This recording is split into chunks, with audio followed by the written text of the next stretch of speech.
Gildan Media, a division of Recorded Books, presents Critical Thinking Skills for Dummies by Martin Cohen, narrated by Eric Martin. Publisher's Note: This audiobook has bonus material. Please contact whomever you purchase this audiobook from to request the material. All figures referenced in this audiobook can be found in the bonus material. Introduction. Critical thinking. Now that sounds like a good idea. Because it's a kind of souped-up, laser-sharp, powerful thinking, just waiting to zap rotten arguments and churn out some pretty brilliant insights instead.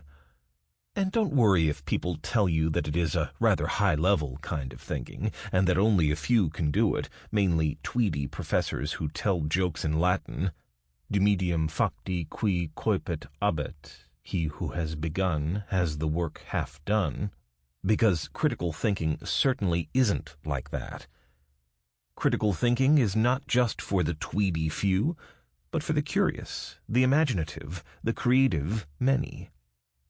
In fact, the only thing that is really deeply mysterious about critical thinking is why everyone's not doing it.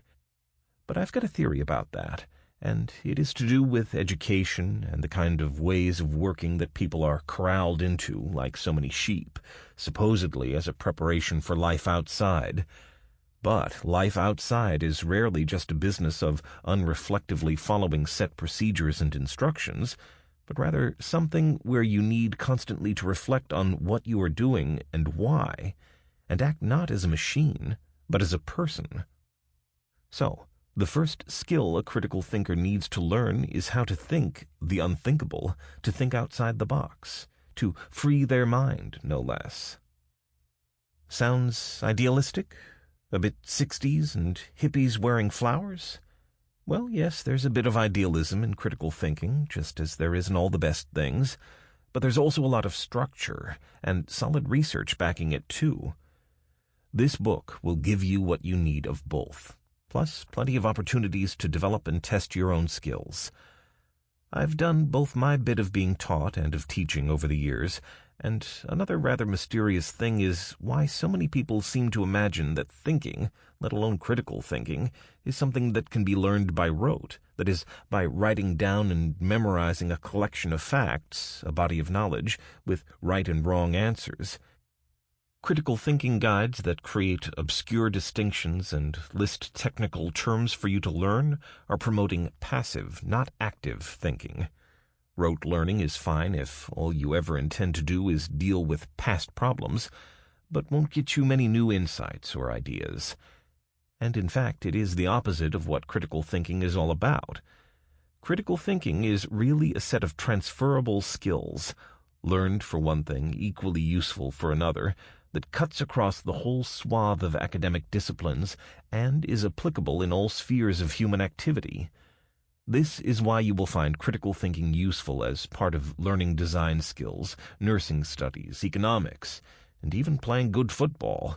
It really is a toolbox for making the most of life. About this book. In this book, you can find both the conventional material on critical thinking skills, which is broadly about avoiding logical fallacies and following the rules of good essay structure, and a lot more besides. Most other books focus on these bits of critical thinking because they are easy to talk about, but rather harder to actually get anyone to do. In fact, like philosophy itself, and critical thinking is traditionally a branch of philosophy, properly understood, the only way to learn the method is to use the skills in practice. So what I try to offer here is a kind of map or guidebook that will come in handy as you actively start using critical thinking in whatever areas you want to. I include enough of the background to the academic debates for you to see the why as well as the what, plenty of hands-on tips and advice so that you have the how, and I certainly include some opportunities to try things out in practical exercises. Foolish assumptions. One of the key skills in critical thinking that too often gets overlooked is knowing your audience, and indeed empathizing with them. In this case, that means understanding what motivates them.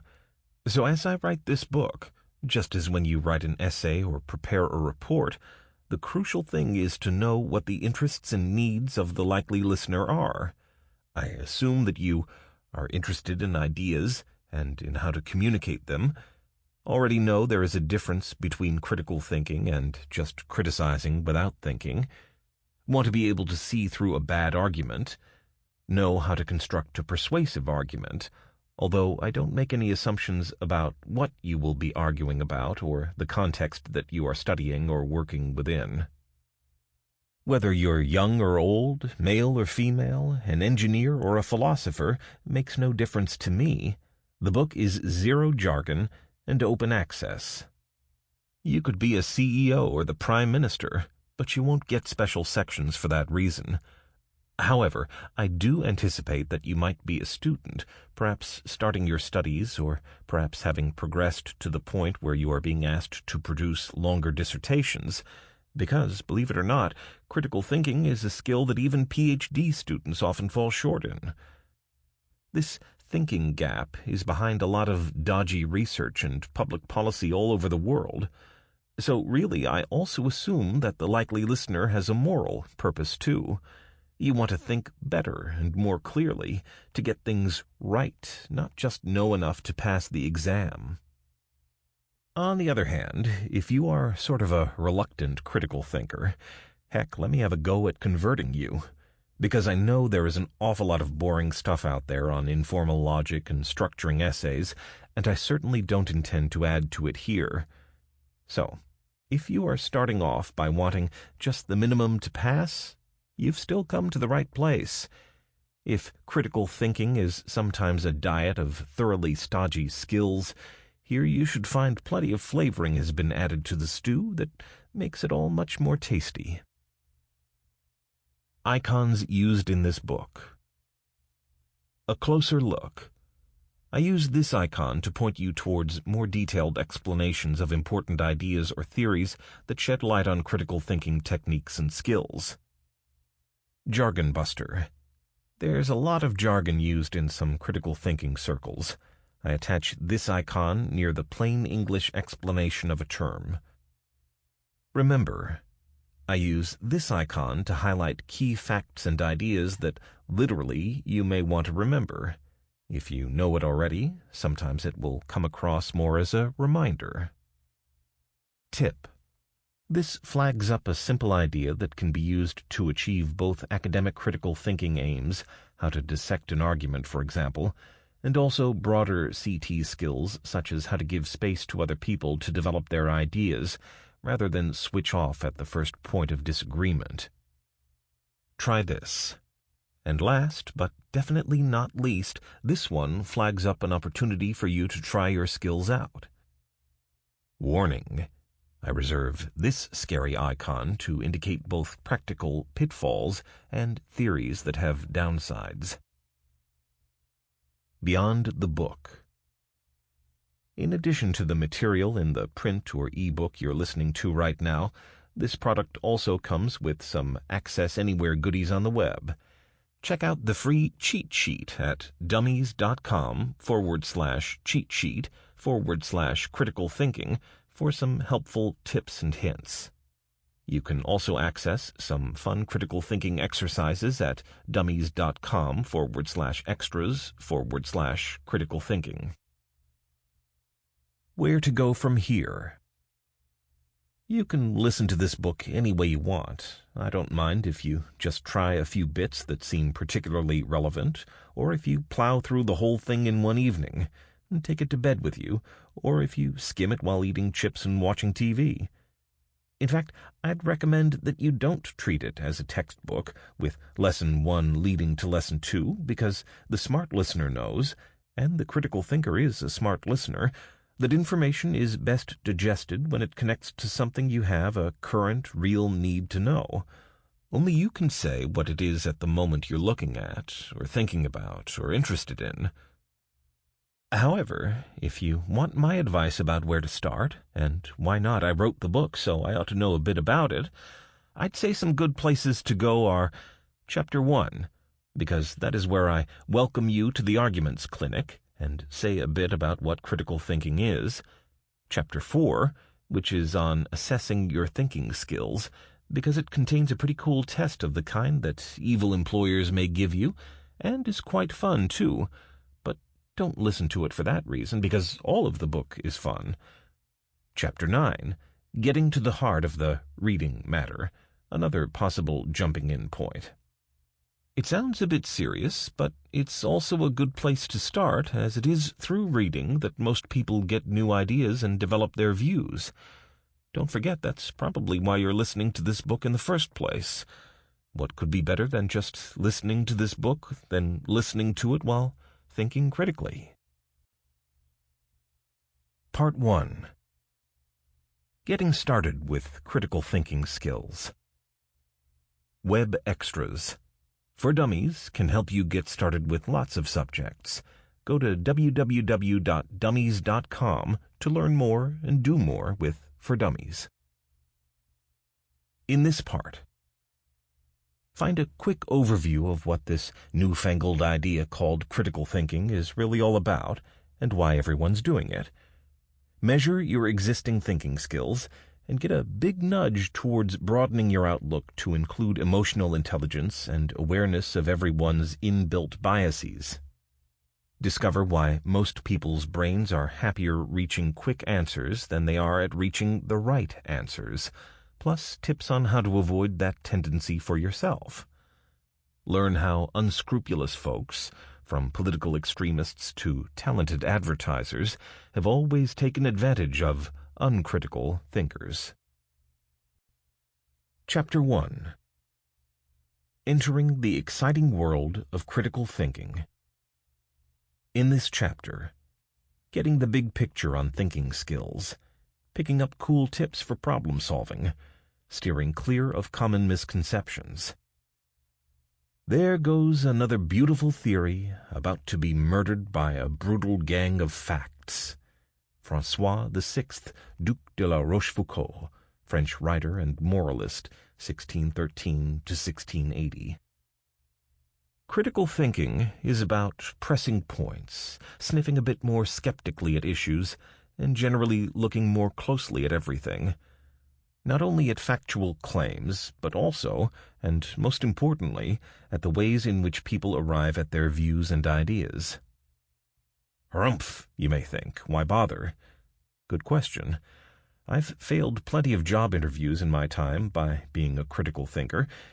Equally, the world has no shortage of successful people who scrupulously avoid any appearance of not only thinking critically, but thinking full stop. My short answer is that being a critical thinker is still the best kind of thinker to be, even if it does sometimes mean that you're the odd one out on many issues. In this chapter, I provide an overview of critical thinking and what you can find in the rest of this book. I'll also cover the importance of reading between the lines and also set the record straight on what critical thinking isn't. Opening the doors to the Arguments Clinic. You may well have been brought up not to argue. At school, you were probably encouraged to sit quietly and write down facts. I was. When I was 5, one teacher even used sticky tape to shut children's mouths up in class. Yes, I was one of them. Since then, I've had some very enlightened teachers who encouraged me to use my imagination, to solve some problems or do research, but still not to argue. So, welcome to a very different way of seeing the world. Critical thinking. This is truly the Arguments Clinic, in which punters can pay for either 5-minute or hour-long arguments, as the famous Monty Python sketch has it. No, it isn't. Yes, it is. Still say that it isn't? But yes, it is. If you like, check out Chapter 17 now to discover 10 of the world's most influential arguments. Don't worry, I'll still be here when you get back. Of course, as the sketch says, this isn't proper argument at all, merely contradiction. Nothing like a connected series of statements intended to establish a proposition. If an ability to contradict people is all you come away with after listening to this book, then you, like the man in the sketch, would be entitled to your money back. Don't worry. Here you will find so many new ways of looking at issues that you'll soon be having the full hour-long arguments on everything under the sun. My aim by the end of this section is to give you the big picture of critical thinking. Defining critical thinking. If you look up critical thinking in a dictionary, you see that it's called the philosophical examination of arguments, and I'm a philosopher. But, at the risk of annoying the ivory tower experts straight away, I say that this kind of philosophy isn't the sort most of them do or have a clue about. Yes, as Chapter 12 shows, critical thinking does have one foot in the realm of logic, in tidily setting out arguments as premises followed by conclusions. But if that were all it was, you might as well give the job to a computer. Remember, no, critical thinking is really about a range of skills and understandings, including an ability to play with words, a sensitivity to context, feelings, and emotions, and, the hardest skill to develop, the kind of open-mindedness that allows you to make creative leaps and gain insights.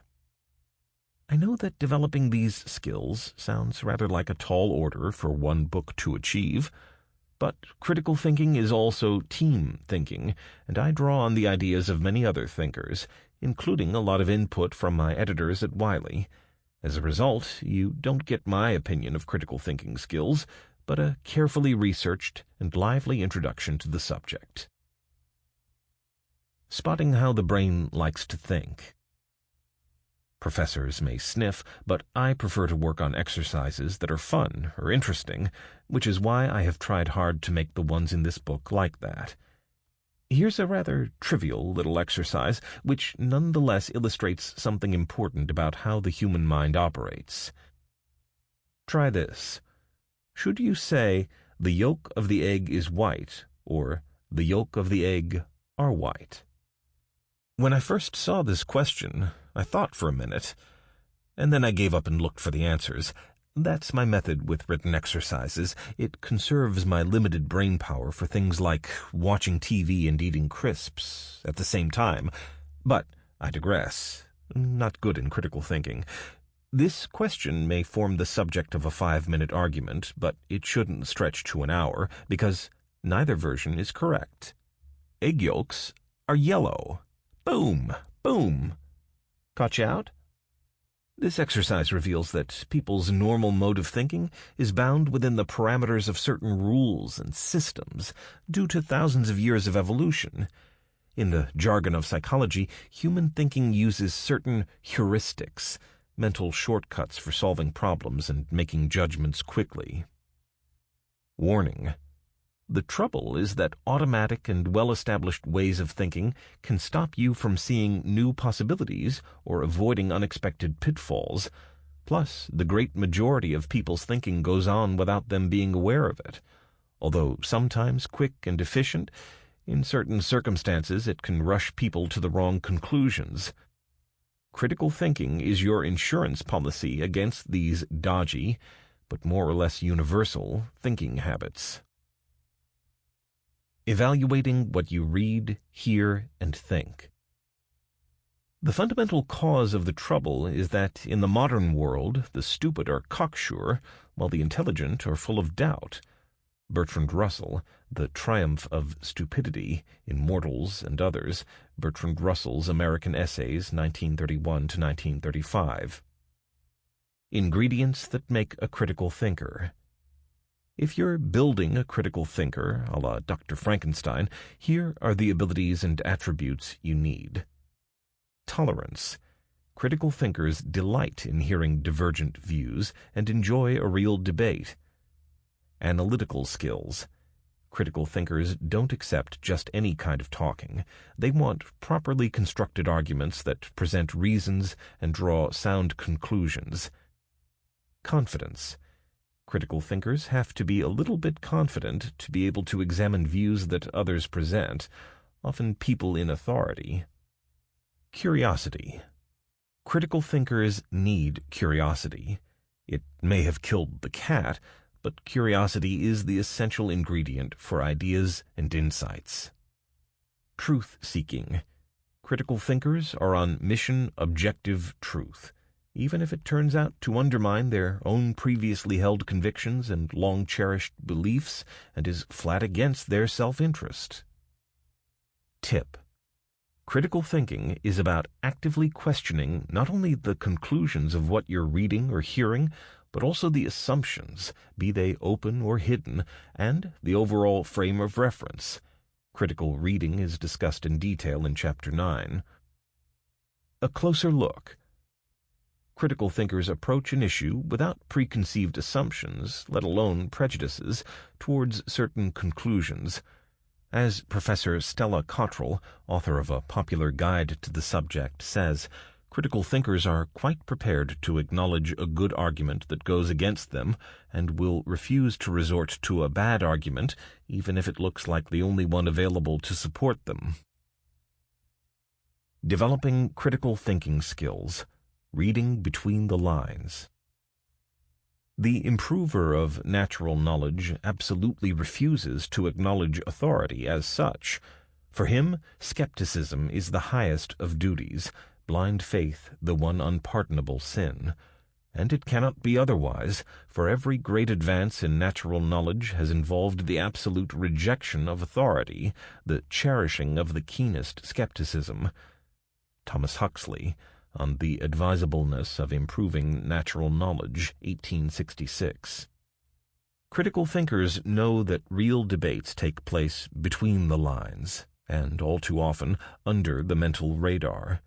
The critical thinker's job is to pull the real issues into plain view and, if necessary, shoot them down.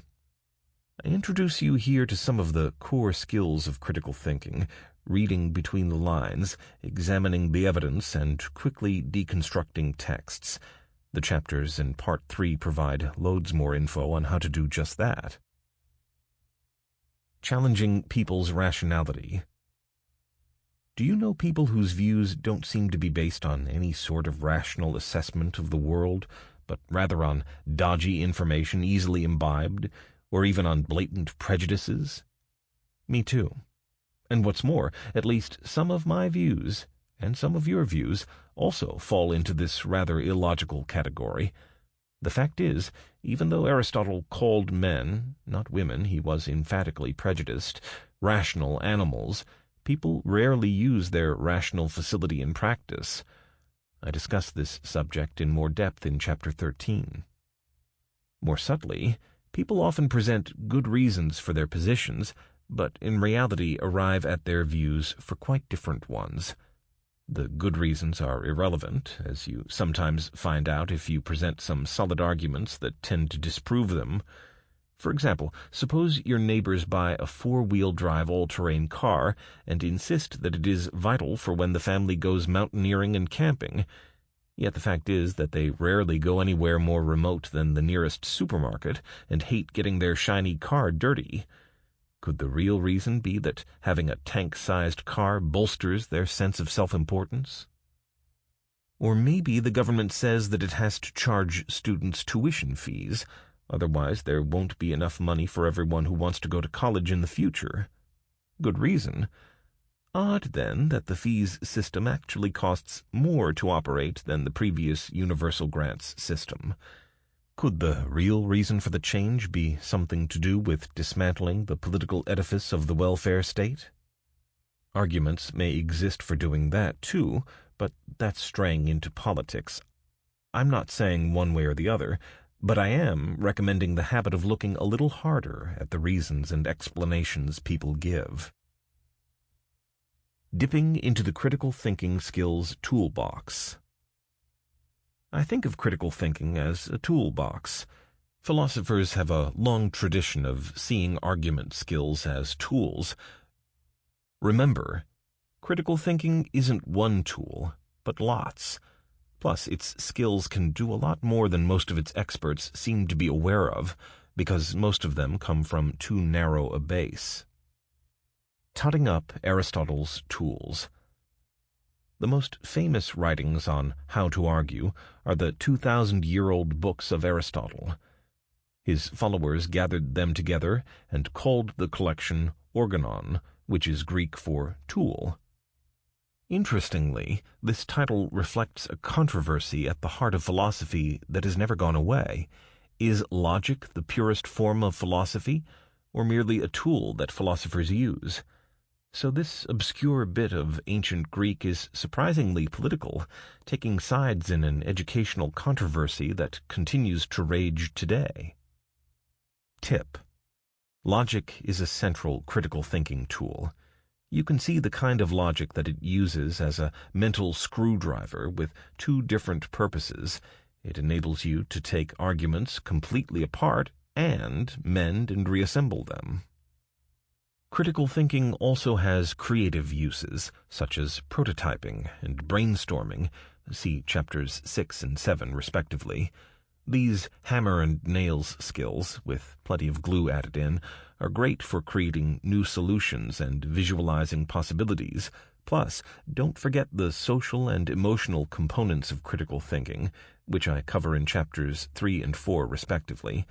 I like to think of these as the measuring tools in the kit, maybe as the spirit level too. Remember, philosophical and mathematical logic is a solitary process. One person or computer can take on the world. After churning through a formal proof and finding a contradiction, the matter is closed. But critical thinking involves questioning, challenging arguments, methods, ideas, and findings, demanding the context and the background. Therefore, it's a more sociable business, where people explore and create truths collectively. Ordering your thinking. Reason, analyze, and then argue. Remember, in that order, please. Uncritical thinkers may start by arguing, and then pause to analyze, and finally search for reasons, but making the argument follow the reasoning, not the other way around, is much better. Which logic for critical thinking?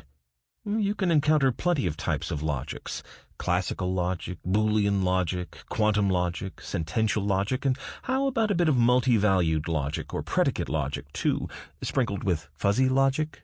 No. Breathe again. Critical thinking isn't a sneaky way to make students study logic. It's not even a form of logic light. A fundamental difference exists between all the usual logics and the one that critical thinkers include as one of their tools: informal logic. All the other logics are concerned with the form of the arguments, but only informal logic, as the name suggests, is also concerned with the content of arguments, with issues and applications. Philosophers prefer to see critical thinking as a course in informal logic, the study of arguments expressed in natural language, where an argument being valid isn't enough, the conclusion has to be useful, too. The chapters in Part 4 are all about that, and where I take a good look at the key skills of informal logic, for example, the fallacies that many critical thinking experts wax long on. But don't be too excited at the prospect of using logic to conquer the world, because as I explain, its powers are strictly limited. Tip: the difference between a sound argument and a fallacy is often far from black and white, which isn't to imply that people don't make lots of silly mistakes and lousy arguments. Check out some logical pitfalls in Chapter 16. On the other hand, don't let any of these concerns put you off using logic skills in your thinking, writing, check out Chapter 10, and speaking, see Chapters 11 and 14, because a little method can go a long way to making your arguments more persuasive and demonstrating the weaknesses in other people's, too. Researchers have often found that, when asked, people can't really explain why they hold such and such a view, or what they think would count as suitable evidence for the view. Even more worrying for society is that these same people are extremely reluctant to have their views challenged. Critical thinking skills are your antidote to this very common disease. Discovering what kind of thinking you do. The one primary and fundamental law of mental action consists in a tendency to generalization. Feeling tends to spread. Connections between feelings awaken feelings. Neighboring feelings become assimilated. Ideas are apt to reproduce themselves. These are so many formulations of the one law of the growth. Sample complete. Ready to continue?